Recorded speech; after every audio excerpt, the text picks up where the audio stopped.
जय श्री ओम नमः सिद्धेभ्यः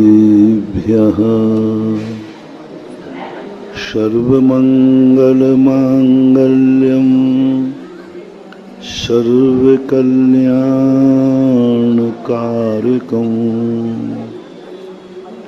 प्रधानं सर्वधर्माणां जैनं जयतु शासनं जैनं जयतु शासनं। पंच परमेष्टि भगवान के आचार्य श्री गुरुवर कुंद कुंद महाराज की, आचार्य श्री गुरुवर विद्यासागर महाराज के,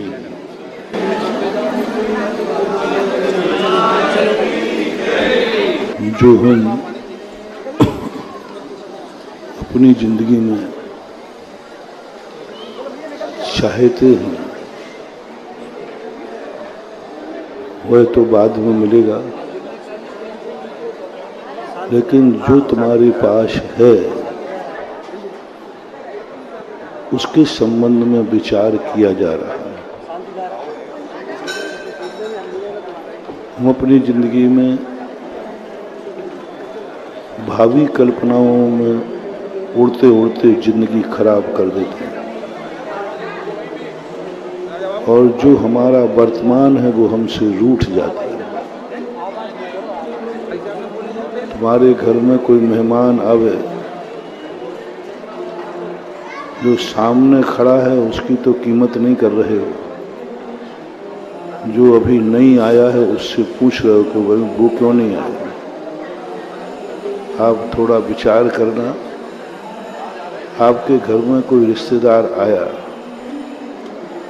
वो सामने खड़ा है, यात्रा करके आया है, बड़ी कठिन से यात्रा की है उसने, लेकिन आपने उसको तो कुछ भी नहीं पूछा और पूछने बैठ गए कि फलाना चंद क्यों नहीं आए, क्यों नहीं आए, क्या बात थी, कैसा था, हमें पूरा डिटेल में बताओ। तो जो सामने खड़ा है वो कहते भैया अब मैं भी जा रहा हूं। यही दी सेम स्थिति बनती है तुम्हारी जिंदगी की। जिंदगी में जो पुण्य तुम्हारे सामने खड़ा है, जो पुण्य अपन को मिला है, उसकी तो हमें कोई खबर नहीं है, और हम भविष्य की कल्पना करते हैं कल मेरा कैसा रहेगा, कल मेरे कौन से पुण्य का उदय रहेगा। तो जो वर्तमान है वो भी रूठ के चला जाता है। 90% ये हो रहा है। मैंने पहले ही कहा था, तुम लोग इतना सुख लेके आए हो कि पूरी जिंदगी आराम से चल सकती, लेकिन तुम्हारा सुख तुमसे रूठ रहा है, नाराज है, और वो कह रहा है कि इनको संभालो महाराज, नहीं तो मैं इनको बर्बाद कर दूंगा। पुण्य हमारे लिए आबाद भी कर सकता है तो बर्बाद भी कर सकता है। पाप से ज्यादा खतरनाक है पुण्य। पाप सबसे ज्यादा खतरनाक पुण्य है। यदि इस पुण्य के उदय में हमने सावधानी नहीं बरती तो ये पुण्य हमें बर्बाद कर सकता है। नीचे चलने वाले को उतना खतरा नहीं है, लेकिन प्लेन में घूमने वाले को,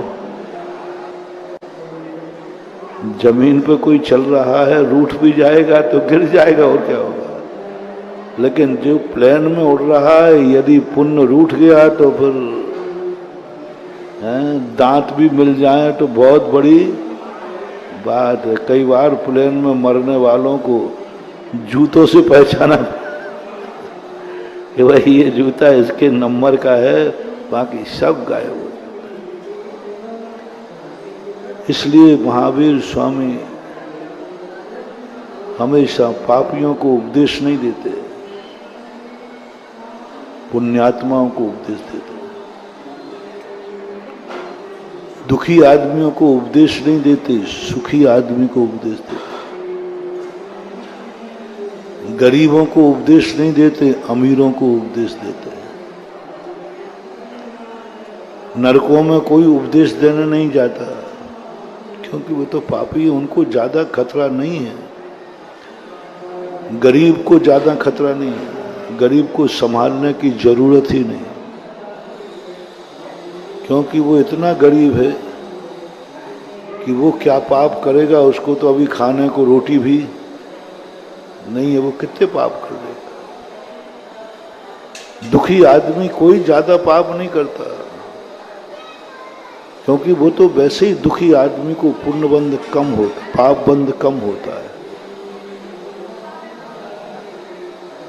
सबसे कम पाप बंद होता है जो सबसे ज्यादा दुखी होता है, गरीब होता है। अशुभ कर्म के उदय में अशुभ कर्म कम बनते हैं। जब जब तुम्हारे अशुभ कर्म का उदय आए, समझना चाहिए इस समय अशुभ कर्म कम बंद हो रहा है, क्योंकि अशुभ कर्म के उदय में तुम्हारे परिणाम भी धार्मिक हो जाते। दुख के दिनों में कोई ज्यादा पापी नहीं होता, कोई पापी नहीं। सुख के दिनों में पापी होता है। तुम्हारे घर में तुम्हारे किसी दिन कोई मरण हो गया, डेड बॉडी रखी है, उस दिन तुम कितने पाप करोगे? अशुभ दिन है ना, क्योंकि कोई मर गया, और कोई यंग ब्लड और मर गया, कोई पिताजी मर गया, कोई बेटा मर गया, कोई मर गया। ये सबसे अशुभ दिन मानते हो ना आप, है ना? उस दिन आप कितने पाप कर सकोगे? फ्री में सौराब दिला दूं?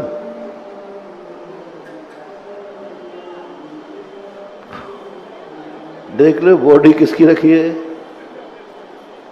उस दिन तुम कितना जुआ खेल पाओगे,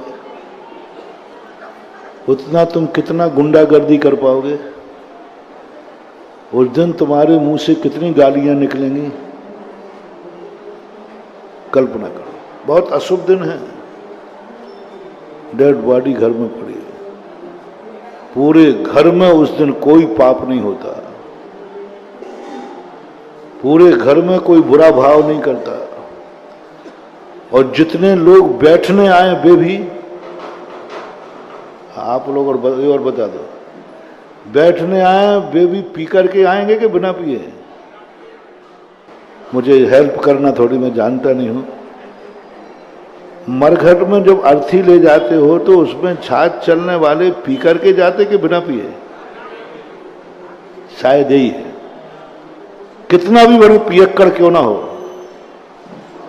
लेकिन डेड बॉडी को हाथ लगाएगा तो पी करके, और जिसमें घर की और डेड बॉडी हो तो कितना भी पीने वाला हो, मरघट में कोई पीकर नहीं जाता, अर्थी में कोई पीकर नहीं जाता। जितने लोग बैठने आते हैं वे पी करके बैठने नहीं आते, हजारों लोग आते हैं बैठने, कोई पीकर नहीं आता। कम से कम पियक्कड़ भी कहेगा भैया बैठने जा रहा हूं, तो वो थोड़ी घंटे 2 घंटे तो भले बाद में पी लेगा, लेकिन बैठने जाएगा तब नहीं पिएगा, क्योंकि अशुभ कर्म का उदय है, पाप कर्म का उदय है, बुरे दिन हैं। बुरे दिनों में बहुत बुरा दिन है, कोई ने पाप कुछ नहीं किया, न कोई गाली दे रहा है, न कोई बुरा कर रहा है, सब कुछ हो ही नहीं रहा, यहां तक कि कोई खाने पीने की भी बात नहीं कर रहा। ये है अशुभ कर्म का उदय है। अब मैं यहां क्या प्रवचन दूं, क्योंकि कोई गलत कर ही नहीं रहा, सब आफत के मारे हैं, सबके आंखें झुकी हुई हैं, सबकी आंखों में आंसू है। सबसे कम बंद घर तुम्हारे घर में होता है, बंद की कह रहा हूं, उदय की नहीं। दो भाग करना कर्म के उदय, एक कर्म का उदय और एक कर्म का बंद। उदय तो सबसे ज्यादा निकृष्ट आ गया, लेकिन संसार में सबसे कम पाप बंद करता है उस दिन जिस दिन घर में कोई मर जाता है। सबसे कम पाप, उसके परिणाम बहुत वैराग्यमय होते हैं, निर्मल होते हैं। उस समय सब राम नाम सत्य है, अनंत नाम सत्य है, नमो रिहंताणम नमो, सब के मुंह क्या, यानी इस दुनिया को धर्म तुमसे कराना है।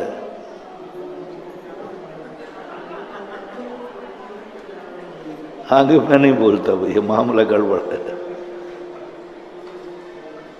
और कहा गया दुखी आदमी को ज्यादा उपदेश देने की जरूरत नहीं है, क्योंकि वो पाप ही नहीं कर रहा है, उसका कर्म ही उसको पाप नहीं करने दे रहा है। अब चलता हूं पुण्य के उदय में। शेयर करना, तुम्हारे घर में सबसे ज्यादा पुण्य का उदय खुशी किस दिन मनाई जाती है? जिस दिन बारात आ रही है, शादी, बहुत पुण्य का उदय है। अब वहां कौन सा पाप है जो नहीं हो सकता है? और बड़े आदमी की बारात और है, बड़ा पुण्यात्मा है ना, बड़ा पुण्यात्मा है, और उसमें बड़े आदमी की बारात में लोग जो आए, बारात में लोग जो आए हैं वे भी पाप का भाव लेके आए, और तुम्हारा पुण्य का उदय है तो कह दो खोल दो बोतलें, बाहर खोल दो, कोई चिंता मत करो। सबसे बड़ा पापी यदि संसार में कोई होता है, अज्ञानियों की बात कर रहा हूं, अज्ञानी व्यक्ति का जब पुण्य का उदय होता है वो सबसे बड़ा पापी होता है, और अज्ञानी व्यक्ति के जब अशुभ कर्म का उदय होता है तो वो सबसे बड़ा धर्मात्मा होता है। अशुभ कर्म, और अज्ञानी के पुण्य का उदय आया नहीं और उसके पाप की स्थिति बढ़ी नहीं। अब मैं आप लोगों से पूछता हूं, मैं तुम्हारा गुरु धर्मात्मा हूं कि नहीं? तुम्हारा धर्म बढ़ाऊं कि पाप बढ़ाऊं? हमें दुखी करना पड़ेगा। प्रतिदिन एक एक डेड बॉडी, तुम धर्मात्मा कोई पाप करोगे ही नहीं। कोई पाप, हमें कोई उपदेश नहीं देना, बस सुबह उठते ही तुम्हारे अशुभ कर्म का उदय आ जाएगा, दिन भर आराम से निकल जाएगा धर्म का। ये संसार की नीति रीति बन गई है। इसलिए महावीर स्वामी कहते हैं, दुखियों को क्या समझा रहे हो, अशुभ कर्म को क्या समझा रहे हो? आज ये पाप नहीं करेगा क्योंकि दुखी है। क्या कहा? आज ये पाप नहीं करेगा क्योंकि दुखी है। उसको देखो, वो आज कोई भी पाप कर सकता है क्योंकि वो सुखी है, उसके पुण्य का उदय है, बहुत पुण्य का उदय है। खुशियां मनाई जा रही हैं, घर में लाइटिंग लगी है, बाजे बज रहे हैं, खूब जम के जो कुछ भी होता है खुशी वो सब हो रहा है। महावीर कहते इसको संभालो, ये कुछ भी कर सकता है क्योंकि इसका पुण्य बहुत तेज है। ये जिस माटी को छूता है सोना हो जाता है। इसके इनकम ऑफ सोर्स बहुत है, बहुत पुण्य का उदय है। शरीर से भी स्वस्थ है, धन से भी स्वस्थ है, परिवार से भी स्वस्थ है, सब तरफ से पुष्ट है, सरकार में भी पहुंच है, सब तरफ से है। महावीर कहते इसको पकड़ो, इसको देखो, इसको संभालो, ये कुछ भी अनर्थ कर देगा, स्वयं भी बर्बाद हो जाएगा, दूसरों को कर देगा, क्योंकि सुखी है, क्योंकि सुखी है। इसलिए महावीर स्वामी ने सबसे ज्यादा उपदेश अमीरों को दिया, गरीबों को नहीं दिया। और वही नीति हमारी है। जैसे कोई गरीब दुखी व्यक्ति आता है ना, नो टाइम,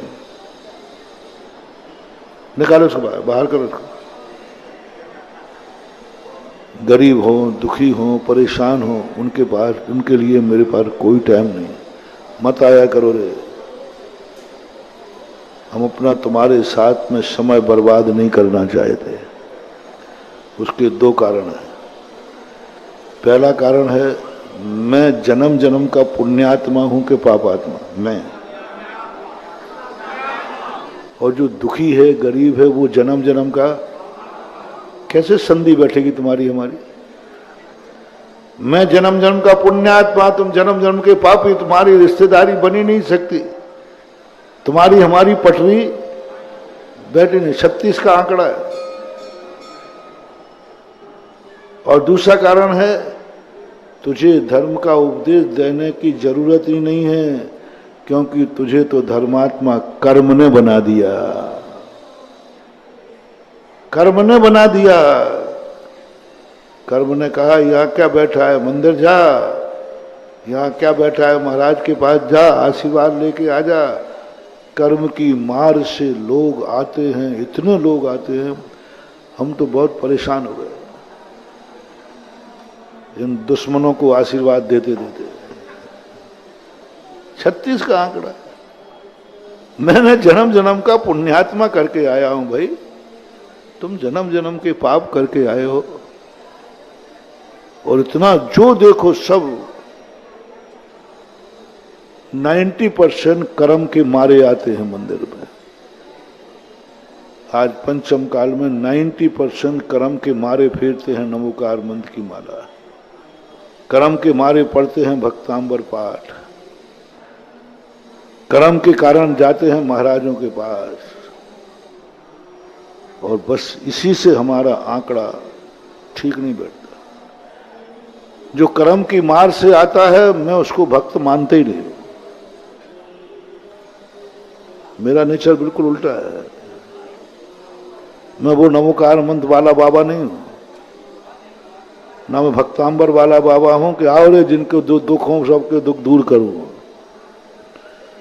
कर्म की मार से दुखी होकर के जो मंदिर आ रहा है, मैं उसको गिनती में नहीं रखता हूं।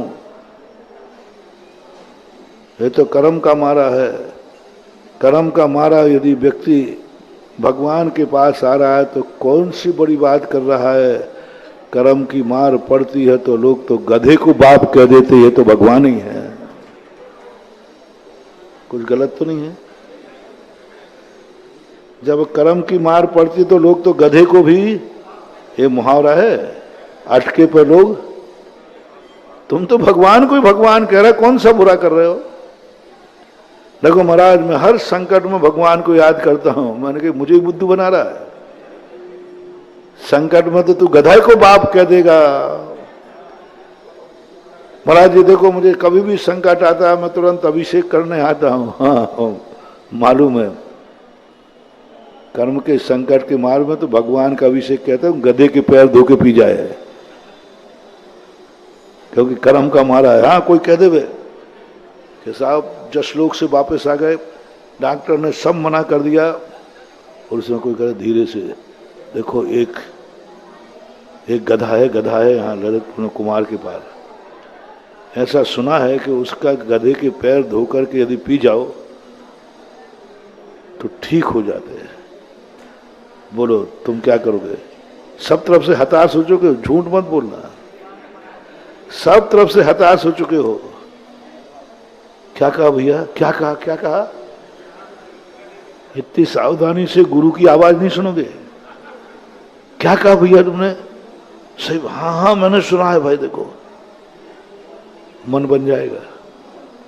फिर मैं कहूंगा भैया कोई गधे के पैर धोने से कोई पैर, महाराज जी नहीं होता, करने में क्या बाधा है, देख लेता हूं करके मन हो जाए।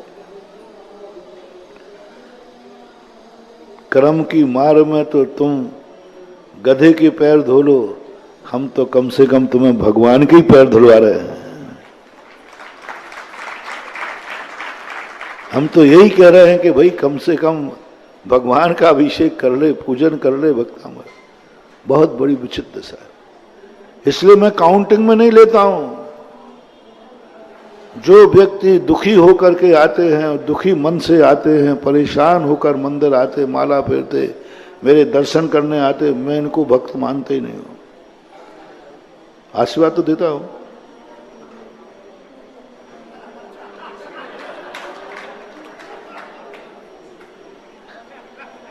अब नहीं दे तो माथा फोड़ी करेगा। अब यार वो जाएगा ही नहीं, क्योंकि कर्म का मारा हुआ व्यक्ति बहुत बेशरम होता है। कर्म का मारा हुआ व्यक्ति कितना भी तुम मना करना, कितना भी रोकना, वो कहते भैया आप जो कहो तो करो, मुझे तो महाराज के है ना। बहुत कर्म का मारा व्यक्ति तुम कितना भी कुछ करना, वो क्या करेगा, बस भैया मुझे बहुत दुखी हूं, बहुत दुखी, महाराज के बाद पैर छू लेना दो। धक्का भी दोगे तो वो धक्का भी दुखी है ना, परेशान है, क्या करें। और अगर महाराज जी के दर्शन नहीं होंगे अभी 2 घंटे, बोले साहब मैं 2.5 घंटे बैठ जाऊंगा। और 2.5 घंटे भी बैठ, क्योंकि उसकी महाराज के प्रति नहीं है, वो दुख से परेशान है, दुख से परेशान है महानुभाव। इसलिए दुखी आदमी मंदिर जावे, समोषण में जावे, महाराज के पास जावे, मत समझना कि ये धर्मात्मा है। दुखी मन में जब तुम्हारा मन आवे, जब तुम बहुत परेशान हो और मन करे कि चलो बहुत परेशान हो गया, महाराज जी एक ही शरण है, महाराज के पास चलते हैं, मत समझना कि तुमने गुरु बनाया है, मत समझना कि तुम भक्त बन गए हो। कभी नमोकार मंत्र की माला फेरने का भाव आवे दुख में, मत समझना कि तुमने नमोकार मंत्र को स्वीकार कर लिया है। कभी मन आवे कि बहुत दुखी हूं, तीर्थ यात्रा पर जाता हूं, शिखर जी की वंदना, मत समझना कि तुम भक्त हो। तुम भी समझना और दूसरे को भी समझना। मैं तो समझता हूं, मैं तो मेरी नेचर सबसे बड़ा परेशान मैं हूं, मैं सीधी सीधी सही सही बोल देता हूं। तो लोग कहते हैं महाराज जी, तो महाराज जी अब क्या करें, सुधा सागर महाराज तो बड़े आदमियों का महाराज है, बड़े आदमी का, गरीब की तो वहां कोई पूछ रूछ। इसका तो मामला सही है बाजार गर्म है इस मामले में। और ये आचार्य को भी है, वो तो हमसे भी और ज्यादा है। वहां तो 99% कहते भैया काय को जा रहे हो, वहां तो दर्शन ही मिल जाए तो बहुत अमीर हो तो जाओ तो उनको समय मिलेगा। अब आचार्य जी के दर्शन करने के लिए पहले क्या बनना पड़ेगा,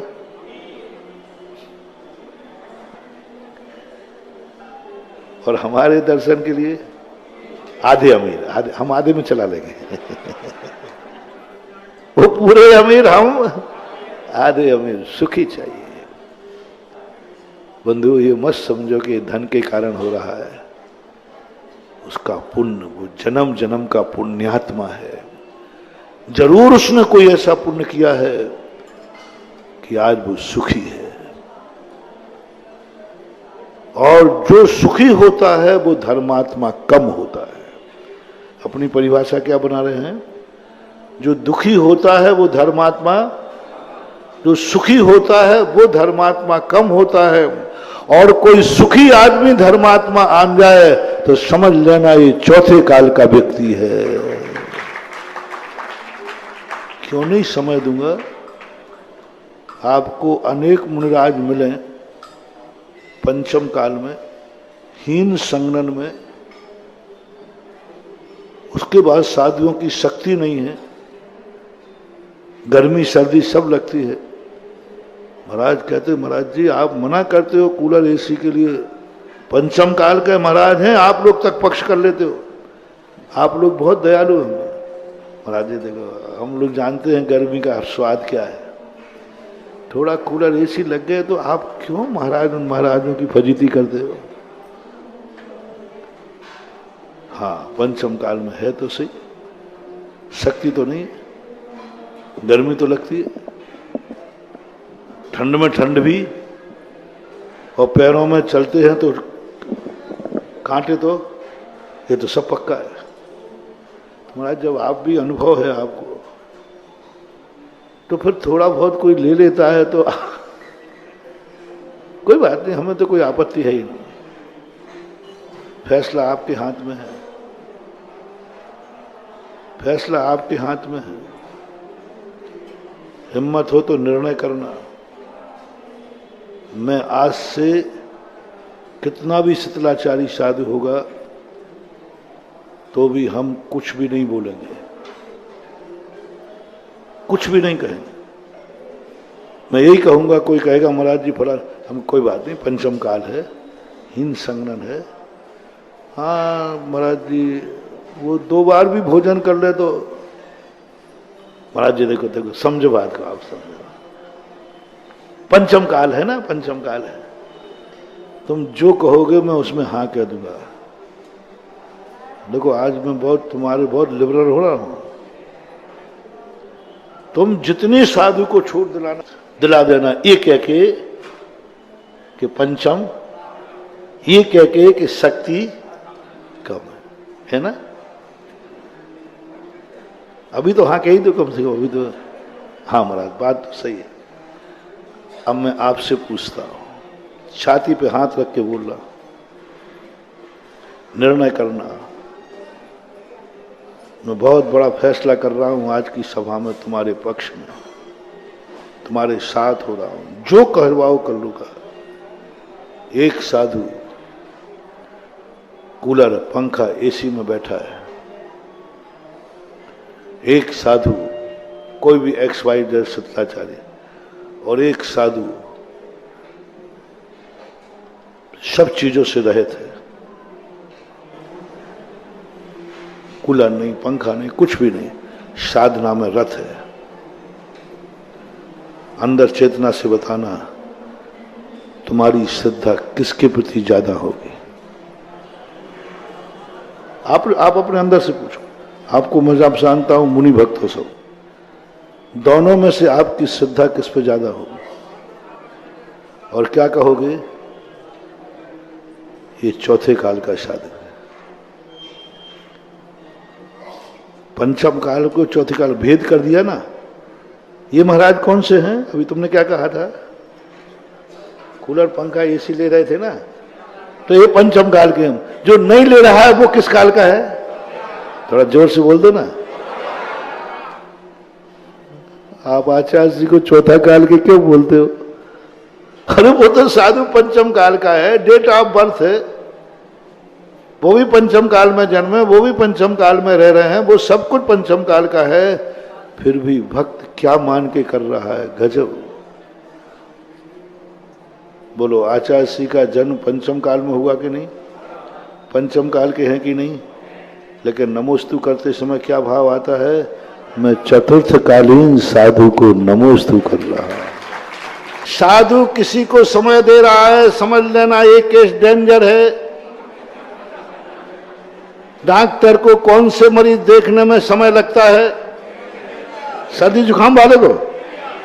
सर्दी जुकाम वाला तो कहता है यहां नहीं आना, वहीं लेके देता हूं, और सर्दी जुकाम वाला तो डॉक्टर के पास जाते ही नहीं। डेंजर केस है, डॉक्टर को 5 घंटे लग गए। डॉक्टर ने इतना समय दिया, इतना जांच की, यानी डेंजर केस है।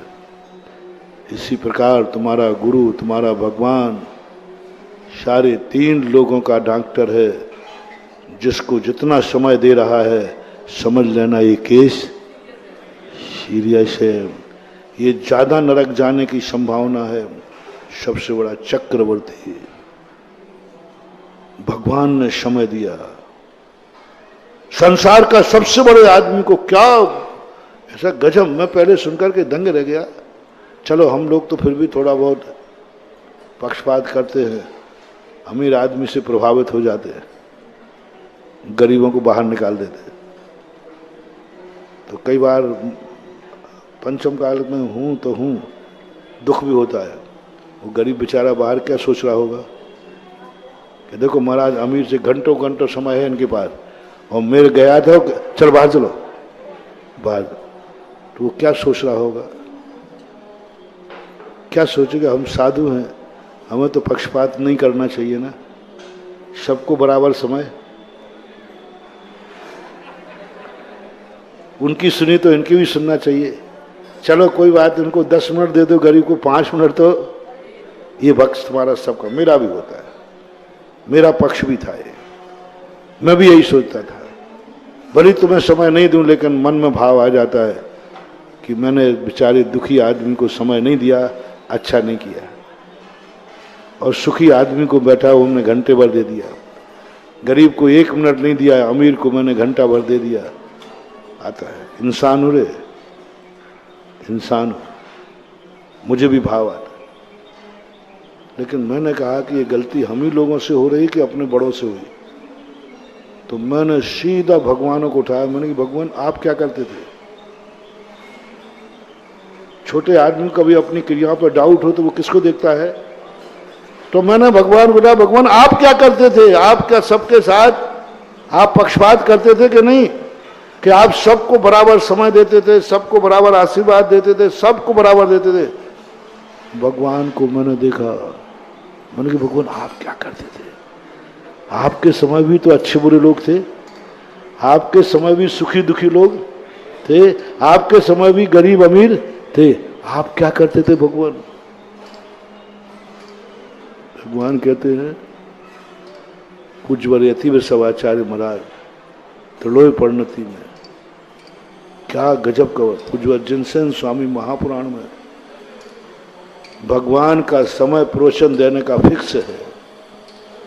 इतने बजे भगवान बोलेंगे, टाइम फिक्स है, 1 सेकंड भी आगे पीछे नहीं।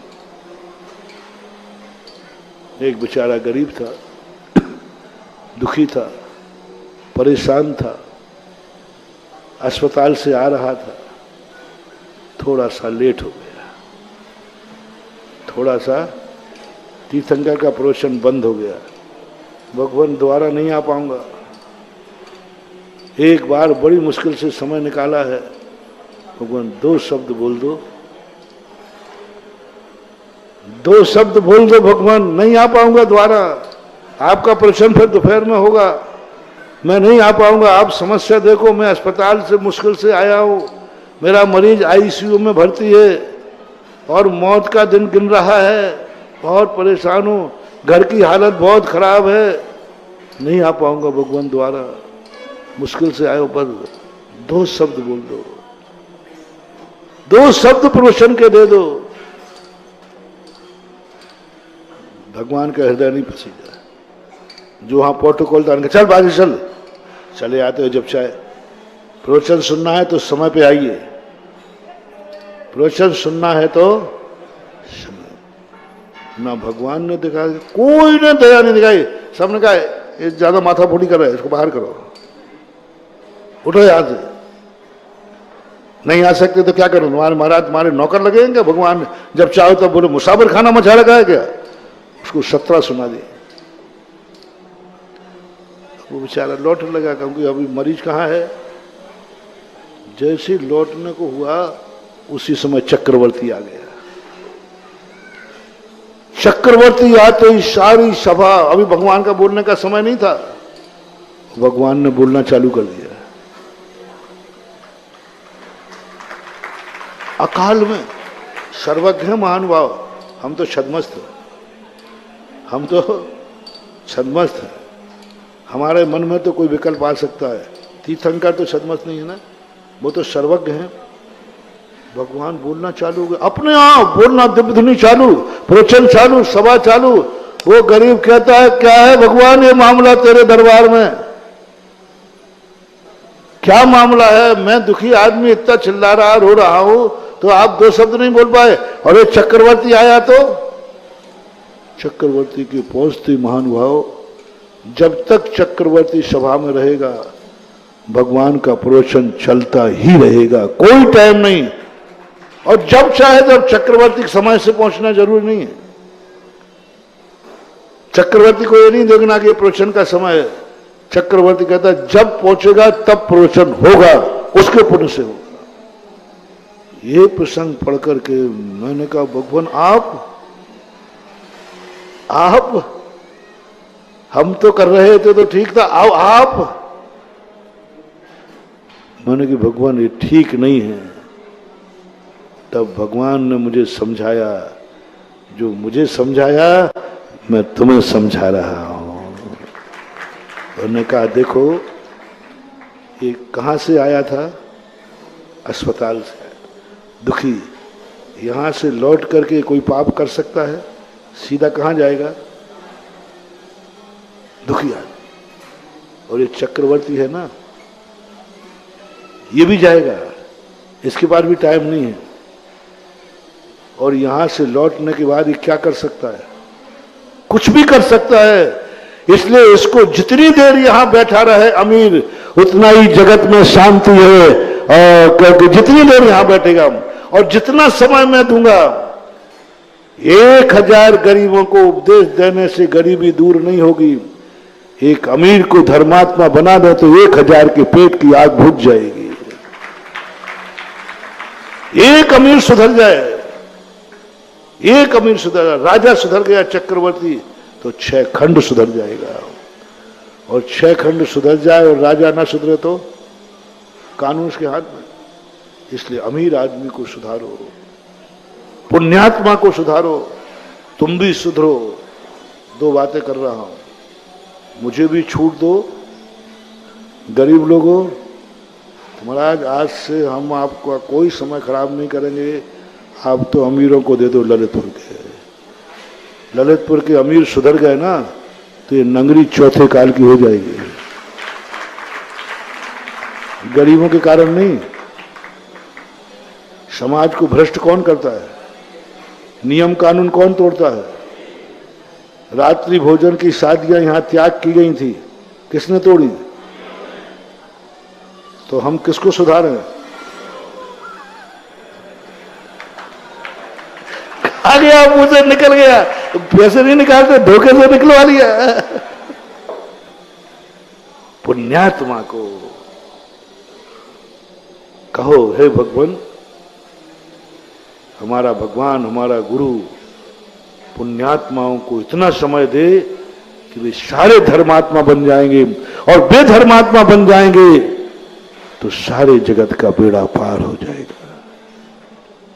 यदि मैं गरीबों को समय देता तो क्षेत्रपाल बन जाता।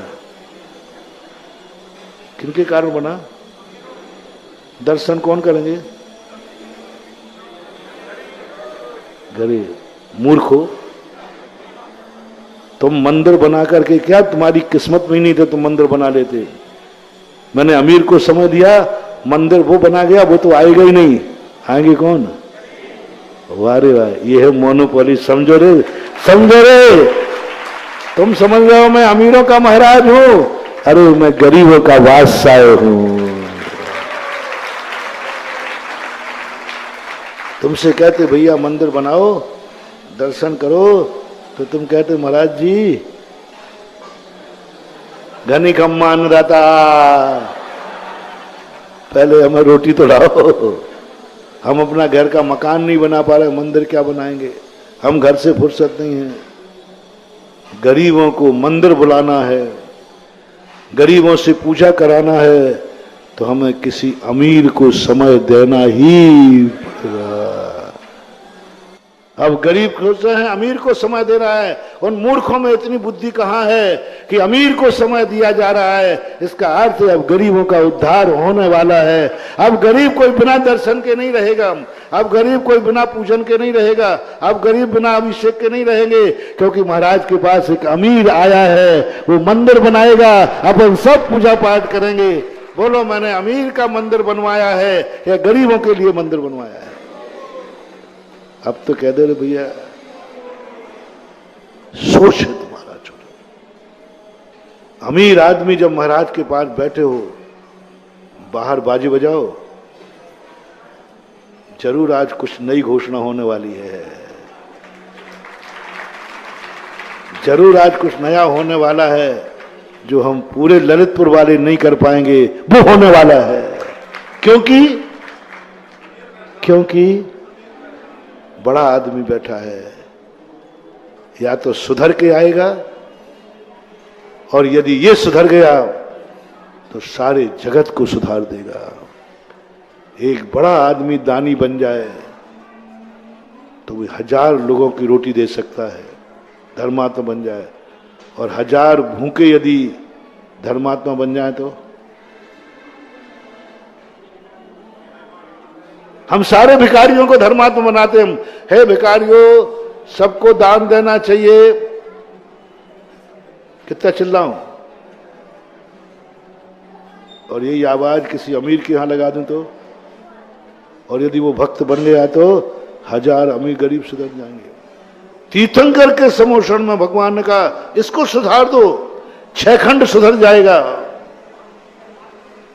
सुख के दिन एक बात तो आज तुम्हें सोच के रख लेना, मंदिर में कोई अमीर आदमी आए तुम पीछे हट जाना।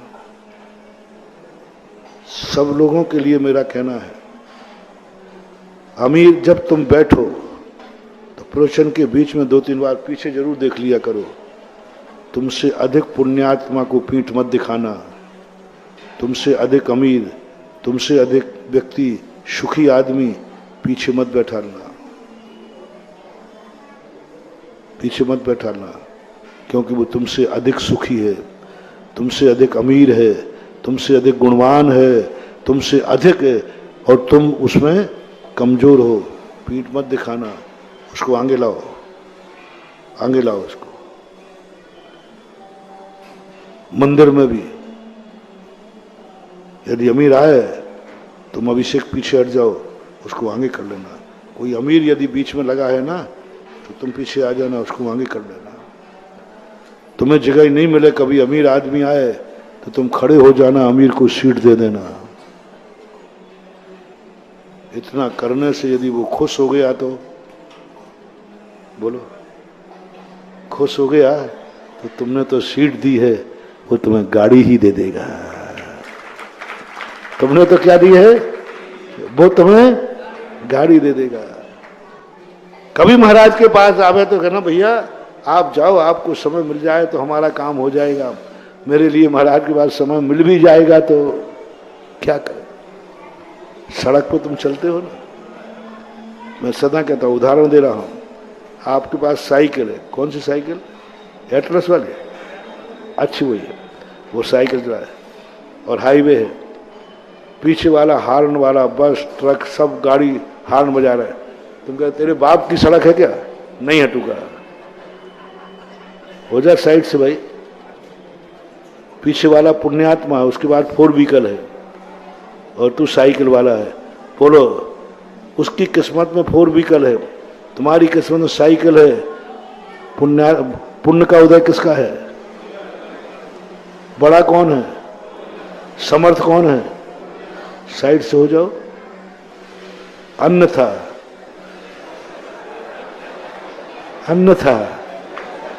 एक टिल्ला लगेगा, उसका कुछ नहीं गिरेगा और तुम साइड में खंती में पड़े दिखाओगे। सड़क पर जिसका छोटा वाहन है वो साइड से चले, बड़ा वाहन मूल पे चलेगा। यही सिद्धांत है। छोटा वाहन वाला कहां चले और बड़ा वाहन वाला क्यों? बड़ा है ना, बड़ा है। और तुमने यदि बड़े से भिड़ने की प्रयास की और उसका दिमाग खराब हुआ, हाँ ट्राला है, पता ही नहीं चलेगा, उसका तो कुछ नहीं बिगड़ेगा। साइकिल टकराएगी तो बताओ क्या बिगड़ेगा उसका, लेकिन साइकिल वाले का। ये उदाहरण है। इसी प्रकार कभी पुण्यात्मा से मत टकराना, पुण्यात्मा से पीठ मत दिखाना। पुण्यात्मा जैसे आए साइड दे दो, पुण्यहीन को सदा पुण्यात्मा को साइड देना पड़ेगी। नहीं दोगे तो जो पुण्य है वो भी खत्म हो जाएगा। कर्म सिद्धांत भी यही कहता है, ये तुम्हारी रोड की बात नहीं, कर्म सिद्धांत में यही लिखा। अपने से अधिक कोई पुण्यात्मा यदि पीछे है तो तुम्हें पाप का बंध होगा। तुम आगे आगे चलो, मैं पीछे चलूंगा। ऐसा करना, कल से मैं उधर पीछे बैठूंगा। मैं तो बैठ जाऊंगा, लेकिन तेरा क्या होगा रे कार्य? मैं तो पीछे हो जाऊंगा, पाप का बंध किसे होगा? दुनिया का ही शर्म नहीं आती महाराज को पीट? दुनिया ही कह देगी, तेरा मन कह देगा, क्योंकि तुम्हें मालूम है कि मेरे से अधिक गुणवान महाराज हैं। इसलिए दो प्रसंग पुण्यात्माओं को मंदिरों में आने दो। चौथे काल की विशेषता थी, मंदिरों में गरीबों को दर्शन नहीं मिलता था, मिलते ही नहीं, बहुत बाद में 11-12 बजे के बाद गरीब जा पाता था। सावधान, मंदिरों में जितने गरीब हैं वे 11-12 बजे जाकर के मंदिर जाते थे। उसके पहले उनको मंदिर में जगह ही नहीं मिलेगी, क्योंकि सबसे पहले चक्रवर्ती का परिवार मंदिर को हाउसफुल कर देता था। और बड़ा आदमी आएगा तो प्रोटोकॉल, जब नेता आता है तो सड़क क्या कर देते हो, कोई नहीं जाएगा। मंदिर चौथे काल के मंदिर की विशेषता, सुबह सबसे पहले जितने बड़े आदमी हैं, राजा महाराजा चक्रवर्ती, सबसे उठते ही मंदिर आते थे, पूजन अभिषेक करते थे। और उनका परिकर इतना होता था कि गरीब को जगह ही नहीं। जब वो चला जाता था तब गरीबों के मंदिर, दुखी लोगों के लिए मंदिर खुले रहते थे। आज दुखियों से, गरीबों से मंदिर भरे हैं, अमीर कहाँ है? अमीर कहाँ है? अमीर मंदिर के समय घरों में सोवे, गरीब समय मंदिर पे रहे, ये पंचम काल है। और अमीर मंदिर के समय में मंदिर में रहे और गरीब मंदिर के बाहर रहे, ये चौथा काल है। क्योंकि अमीर लोगों ने मंदिर भर दिया, 96,000 रानियां हैं, उनका परिवार, कहां से जगह मिलेगी तुम्हें? कितनी बड़ा मंदिर बना लो। बोलो, इस मंदिर को चौथे काल का बनाना है कि नहीं? जोर से बोलो। तो बस आज से प्रयास करो, कितने अमीर लोगों को तुम मंदिर बना रहे। प्रातः काल उठ करके जिस मंदिर में, उस नगर के जितने परसेंटेज अमीर मंदिर में रहेंगे, वह मंदिर उतना ही महान माना जाएगा और चौथे काल का बना। क्योंकि ये मंदिर में, इस नगर का हर अमीर आदमी सुबह उठ करके मंदिर में मिलेगा। वह नगरी चौथे काल की है। जिस नगरी में कहा जाए ये नगरी चौथे काल की है, बोले यहां का हर अमीर आदमी प्रातःकाल कहां मिलेगा? प्रातःकाल मंदिर में क्या कर रहा होगा? अभिषेक कर रहा होगा। कौन कहा है? गरीब के अमीर? अमीर कह रहा हूं, अमीर आदमी, इस नगर के जितने अमीर हैं प्रातःकाल मंदिर में मिलते हैं। समझ लेना, वह चतुर्थ कालीन नगरी है पंचम काल की, लेकिन चौथे काल की। और अमीर आदमी कान खोल के सुन ले, तुम्हारे पास सारे सुख हैं, अमीरी है, और तुम्हें उठ करके भगवान के अभिषेक करने का भाव आ रहा है, तुम पंचम काल के नहीं, चतुर्थ कालीन श्रावक हो। इसलिए अब आपको मेरा कहना है, आपको व्यक्तिगत कहना है, जिस दिन आपको लगे मेरा अच्छा दिन है, जिस दिन लगे मेरा आज सुख का दिन है, जिस दिन लगे कि आज मेरे पास पैसा है, उस दिन आपको क्या भाव करना है? आज तो जरूर मंदिर जाऊंगा, क्योंकि आज मैं फ्री हूं, सुख का दिन है, आज मेरा सुख का दिन है, आज तो जरूर मंदिर में जाऊंगा, मेरे पास लाख रुपया बचा हुआ है। यदि ऐसा भाव तुम्हारा आ गया तो तुम भी चौथे काल के श्रावक हो और जाओ, भूल से पंचम काल में जन्म गए हो।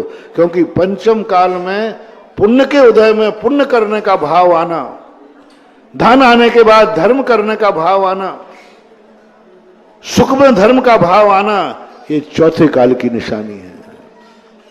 चौथे काल। तो व्यक्तिगत भी आपको क्या बनाना है? दुख के दिनों में आपको छूट है गार्डन जाने की, है? फेल हो जाओ तो गार्डन में घूमने जाना, और पास हो जाओ तो सीधे क्षेत्रपाल आ जाना है। मंडी में घाटा लग जाए तो क्षेत्रपाल मत आना, किसी ऊटी घूमने चले जाना। अब काय से खाक जाऊंगा, मेरे भार नहीं लगे रहे तो हम भी कोई कम थोड़ी हैं। तुम कहो महाराज आपने ऊटी घूमने के छूट ही नहीं दी, आप तो चाहे तो हम सब बाबा जी बन जाए, नहीं दी है। जिस दिन घाटा लग जाए उस दिन ऊटी जाना। किराए से उठा लेना पैसा लोन पे, नहीं उठाओगे। और जिस दिन तुम्हारा फायदा हो जाए उस दिन श्रीफल लेकर के अभिनंदन नाथ भगवान के चरणों में आ जाओ। भगवान और गुरु हंसता चेहरा देखना चाहता है, रोता नहीं। रोता चेहरा किसको अच्छा लगता है?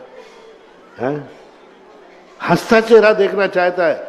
जब भक्त का चेहरा हंसता हुआ आता है तो भगवान और गुरु की वर्णना, हमारा भक्त हंसता हुआ आ रहा है, वाह मजा आ गया। फिर वो दोनों हाथ से देता है, सदा हंसता रहे। तू हंसता आएगा, लौटेगा तो सदा हंसी का आशीर्वाद पाएगा। सदा हंसी का आशीर्वाद पाएगा, क्योंकि हंसता आया था, खुश आया था।